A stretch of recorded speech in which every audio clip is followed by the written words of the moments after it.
Welcome back to the channel for the recently deceased. Before we get started with today's interview, if you're new here, why don't you go ahead and tickle that like and subscribe button. Now, we got a very special guest in the studio today.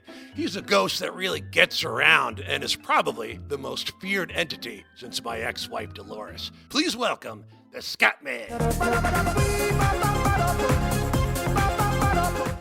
That's Hatman. You know, I once played a character that was only one letter off from your name. You want to get nuts? Come on, let's get nuts. So tell me, Hat Guy, what are you exactly? Well, that's for me to know and you to speculate. Ooh, mysterious. Well, I once interviewed a man who apparently saw you when he was a kid, and he had this to say. My name is Michael Rangel.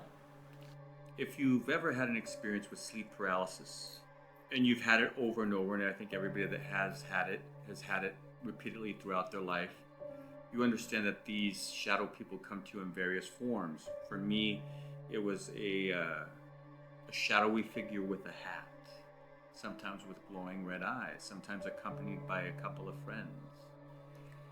And I would wake up in the middle of the night, and there would be this entity hovering over me, and I wouldn't be able to scream, I wouldn't be able to move. And usually what would end up happening is I would break out of the paralysis screaming and throw my pillow at them across the room, and it would just kind of disintegrate them. And my pillow would be all the way at the other end of the room. One instance in particular, I broke out of the paralysis and went and elbowed it.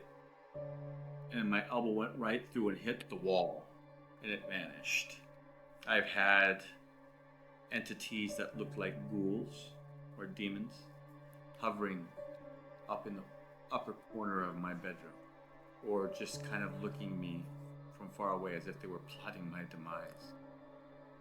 And I've dealt with this since about 9 or 10 years old. And I've gotten used to it for a while. But to be honest, I don't know if you really ever get used to it. So, are you a demon? Maybe, or it could be an angel. Angel of death, maybe. Or it could be an interplanetary traveler just observing.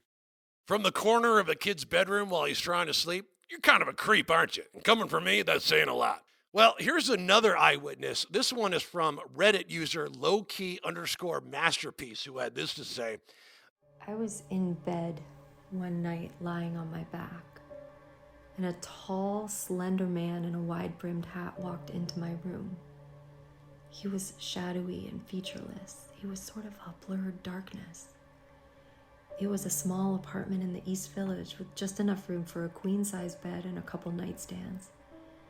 He came into my room and slowly walked around the end of the bed and up the side of the bed where I was laying, loomed over me. The man wasn't outwardly menacing because he was featureless, but everything in me screamed that it had ill intent. I was fighting with every ounce of strength to jump up and fight or run or do anything. Eventually, I was able to break the paralysis and kick the air, and it disappeared. I was terrified and never talked to anyone about it until years later when a friend mentioned word for word the same experience. It really shook me up.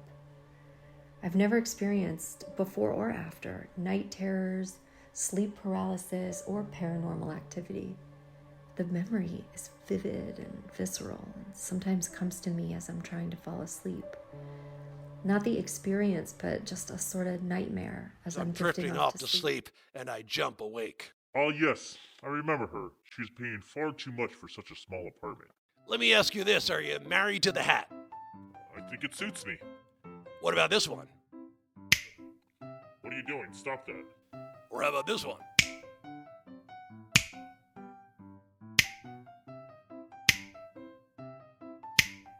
That's not even a hat, that's a helmet. And speaking of helmets, didn't Aaron Rodgers see you after a bad ayahuasca trip to Peru? To his disappointment. That's cultural appropriation. Hey, you could be Mexican. I don't know what the hell you are. I am simply the Hat Man, or that is what you call me in some parts of the world. But in Iran, I am known as the Baktak Jinn, and in Botswana, the Sabataladi. So, Is there anything that folks at home could do to not see you? Besides that, you could avoid sleeping on your back. Don't ask me how it works. That's just a theory. Got it. Well, I want to thank you for sitting down with me here today, and I know you got a busy schedule of being a creep and all. You've been watching the channel for the recently deceased. If you like content like this, be sure to hit that like and subscribe button. You can watch another video right here. And don't forget to leave milk and cookies out for the Gluten-free cookies. gluten-free cookies out for the hat guy. And remember, never trust the living. You know what? I wouldn't trust this guy either. Bye.